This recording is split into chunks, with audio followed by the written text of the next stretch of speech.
458 केंद्रों पर 8,200 से अधिक उम्मीदवारों ने परीक्षा में लिया भाग। भारत सरकार के शिक्षा मंत्रालय ने समग्र शिक्षा विभाग जम्मू और कश्मीर के सहयोग से कुपवाड़ा जिले में परीक्षा का सफलतापूर्वक आयोजन किया, जिससे उन्हें व्यक्तियों को शैक्षिक अवसर प्रदान किए गए जो कभी स्कूल नहीं गए। समावेशी शिक्षा की दिशा में इस महत्वपूर्ण कदम के हिस्से के रूप में जिले भर में 458 से अधिक परीक्षा केंद्र स्थापित किए गए, जिनमें लगभग 8,200 उम्मीदवारों को जगह दी गई। यह पहले शैक्षिक अंतर को पाटने और यह सुनिश्चित करने के लिए सरकार की प्रतिबद्धता को दर्शाती है कि कोई भी व्यक्ति सीखने के अवसरों को से वंचित ना रहे। सुचारू और पारदर्शी संचालन सुनिश्चित करने के लिए शिक्षा विभाग ने जिला प्रशासन और स्थानीय अधिकारियों के साथ मिलकर परीक्षा प्रक्रिया की बारीकी से निगरानी की। प्रतिभागियों की जबरदस्त प्रतिक्रिया औपचारिक शिक्षा प्रणाली में एकीकृत होने के प्रति उनके उत्साह को उजागर करती है।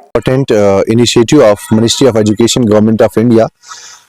So far as the ULAS is concerned, it's understanding of lifelong learning for all the sections in the society. ये बेसिकली एक एडल्ट एजुकेशन का प्रोग्राम है जिसमें हम देखते हैं कि सारे ऐसे लोग जिन्होंने क्रॉस किया होगा 15 years of age and they have never been the part of the school system, तो उन्हीं के लिए ये ULAS initiative ministry of education government of India ने स्टार्ट किया है और ये स्कीम जो है ये 2027 तक कंटिन्यूसली रहेगी। और यहाँ पे हमारी यूटी की अगर हम बात करेंगे, this comes under the domain of the समग्र शिक्षा और उन्हीं की डायरेक्शंस के अकॉर्डिंगली और as per the directions of the chief education officer Kupwara, यहाँ पे आज उल्लास का जो second FLNAT foundation literacy numeracy assessment test का जो एग्जाम है वो आज कंडक्ट किया गया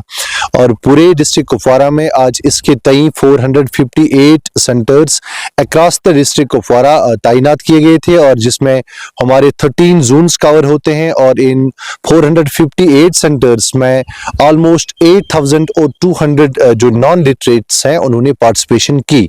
और मैं आपके इंफॉर्मेशन के लिए बताना चाहूँगा, इससे पहले जो हमने असेसमेंट टेस्ट किया है, जो फर्स्ट FLNAT टेस्ट था वो हमने 17 मार्च 2024 में यहाँ पे कंडक्ट किया और जिसमें 14,500 नॉन लिटरेट्स ने पार्टिसिपेट किया।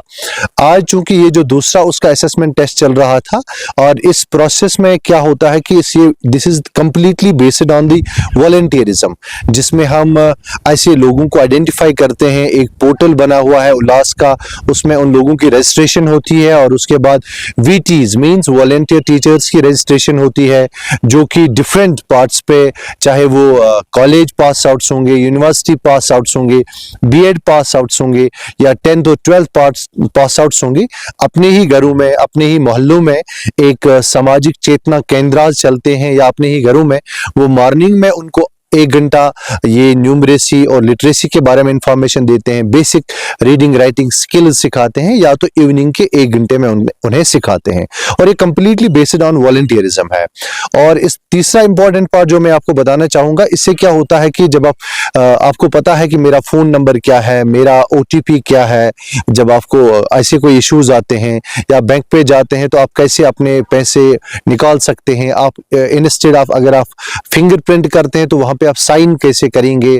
और आप ATM से कैसे पैसे निकाल सकते हैं। तो these are some the basic issues जहां पे हम चाहते हैं कि आज के टेक्नोलॉजी के दौर में, आज के इस एडवांसमेंट के दौर में कोई ऐसा ना रहे जो कि इन चीजों से महरूम रहे। विश्व स्तरीय चिकित्सा सुविधाओं से युक्त JP diagnostics radiology and pathology centre, Mathura का पहला complete radiology and pathology diagnostic facility से सुसज्जित। Doctor Deepak Agarwal and doctor Nidhi Agarwal, JSR tower, Govardhan crossing, NH90, Mathura.